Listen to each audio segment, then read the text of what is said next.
उन्हाळ्यात आपण नेहमीच लस्सी करतो.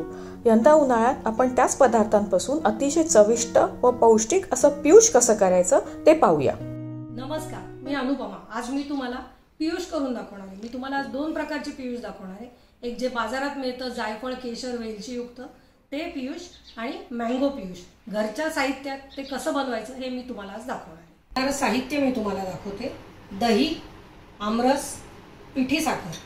हा दही बांधून त्याचा तयार केलेला चक्का, हे त्या चक्क्याचं निघालेलं पाणी, जायफळ, केशर, वेलची आणि आमरस. मी हे चितळेचं 200 ग्रॅम दही घेतलं होतं, ते बांधून त्याचा हा चक्का तयार केलेला आहे. साधारण 100 ग्रॅम चक्का पडला असेल. त्याचं हे पाणी निघालंय. ताक लागणार आहे. ते ताक करण्याकरता मी दही मिक्सरमधनं फिरवून घेतलेलं आहे आणि त्याच्यात हे चक्क्याचं जे गळलेलं पाणी आहे ते अतिशय पौष्टिक असतं, ते मी घालणार आहे. ताकाची कन्सिस्टन्सी आपल्याला पियुष किती घट्ट पातळ हवंय त्याप्रमाणे तुम्ही करायचं आहे. साधारण थोडंसं घट्टसरच ताक करायचं आहे. आपल्याला दोन प्रकारचे पियुष करायचे. तर तुम्हाला मी पहिला पियुषचा बेस कसा तयार करायचा हे दाखवते. हा सगळा चक्का मी बाउलमध्ये घेतलेला आहे. हा थोड्या प्रमाणावर असल्यामुळे मी चमच्यानेच तो बीट करणार आहे, सॉफ्ट करून घेणार आहे सगळा.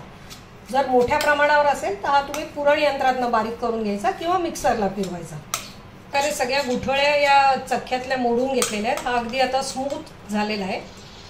पियुषला साधारण 1 टेबलस्पून इतकं आपल्याला चक्का लागतो, त्यामुळे मी निम्मे काढून ठेवलेला आहे. निम्मा एक आपलं पियुष करायला आणि एक मँगो पियुष करायला. आपण मँगो पियुष करायला सुरुवात करूया. हा चक्का मी चांगला मोडून घेतलेला आहे. आता याच्यात मी 2 चमचे आमरस घालते. त्यानंतर थोडंसं किंचितचं चिमूटभर मीठ. कारण कुठल्याही गोडाच्या पदार्थाला आपण जेव्हा थोडंसं मीठ घालतो तेव्हा ती गोडाची चव आणखीन वरती उठून येते. त्यामुळे थोडंसं मीठ मी घातलेलं आहे. हा ज्याचा त्याच्या आवडीचा प्रश्न आहे की मीठ घालायचं का नाही, पण मिठाने आणखीन चव चांगली येते. आता मी असं चांगलं एकत्र करून घेतलं आहे चक्का आणि आमरस. आणि आपण तयार करून ठेवलेलं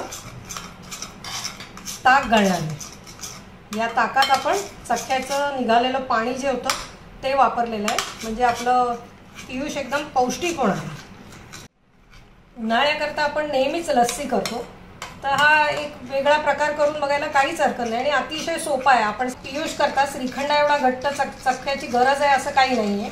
आपण एक तासभर दही बांधून ठेवलं किंवा तासभर दही मोठ्या गाळणीत गाळायला ठेवलं तरी घट्ट दही तयार होतं आणि त्याचं आपण ताक घालून पियुष करू शकतो.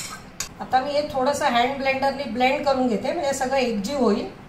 मोठ्या प्रमाणात असेल तर आपण मिक्सरलाही फिरवून घेऊ शकतो. आता ते चांगलं एकजीव झालेलं आहे. याच्यात मी आता थोडी अर्धा चमचा साखर घालते आणि आपल्याला पाहिजे तसा पातळपणा येण्याकरता ताक घालते. पियुष हे थोडंसं घट्ट असतं, पण आपल्याला जर पातळ हवं असेल तर त्याप्रमाणे आपली ताकाची कन्सिस्टन्सी किंवा ताक त्याप्रमाणे पातळ करायचं किंवा हे सगळं झाल्यानंतर त्याच्यात थोडंसं पाणी ॲड करायचं. घरी केलेल्या आमरसाचा पाहिजे तसा येलो कलर आलेला नाही आहे, तर आपल्याला पाहिजे तर आपण याच्यात बाजारचा येलो कलर आपण घालू शकतो. आणि थोडं तुम्ही पियुषला बाजारसारखा रंग येण्याकरता एकतर इसेन्स आणि कलर असं वापरू शकता किंवा इमल्शन वापरू शकता. मी इथे इमल्शन घेतलेलं आहे, थोडंसं अगदी 2 थेंब घेतलेलं आहे. ते मी आता याच्यात मिक्स करते, म्हणजे मग बाजारसारखा रंग येईल. त्याला इमल्शनमध्ये कलर आणि फ्लेवर हे दोन्ही असतात, त्यामुळे एक इमल्शन घातलं की दोन्हीचं काम होतं. कलर बघा, एकदम बाजारसारखा आपलं पियुष तयार झालेलं आहे. आता हे आपण ग्लासात काढून घेणार. आपलं हे मँगो पियुष आता एकदम तयार आहे. फक्त फ्रीजमध्ये ठेवून थंडगार आपण सर्व करायचं. मी मगाशी हा निम्मा काढून ठेवलेला चक्का इथे घेतलाय, तो मी आता एकसारखा करून घेते. आता आपल्याला बाजारसारखं केशर, वेलची, जायफळ युक्त पियुष तयार करायचं आहे. त्यामुळे याच्यात मी घालणार वेलची पावडर, जायफळ. जायफळची चव खूप छान लागते. केशर मी थोडंसं ताकातच भिजवून ठेवलं होतं, ते मी आता सारखं करून घालते. केशरनी नॅचरल एकदम पिवळा कलर येईल. त्यामुळे तुम्हाला जर गरज नसेल तर बाहेरचा कलर नाही वापरला तरी घरच्या ह्याच्यात चांगलं पिवळं आपल्याला पियुष मिळेल. नंतर याच्यात मी घालणार आहे किंचित चिमूटभर मीठ. याच्यात आंबा आपण वापरत नसल्याने याच्यात थोडी साखर जास्ती घालायची. त्यामुळे मी साखर घालून आता परत हे एकसारखं करून घेणार आहे. हे जर मोठ्या प्रमाणावर करायचं असेल तर तुम्ही मिक्सर किंवा पुरण यंत्राचा वापर करू शकता.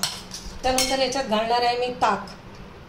ताकाची कन्सिस्टन्सी मगाशी सांगितलं तसंच, ताक किती जाड पातळ हवं हे तुम्हाला पियुष किती जाड पातळ प्यायला आवडेल त्याप्रमाणे ती कन्सिस्टन्सी ॲडजस्ट करायची.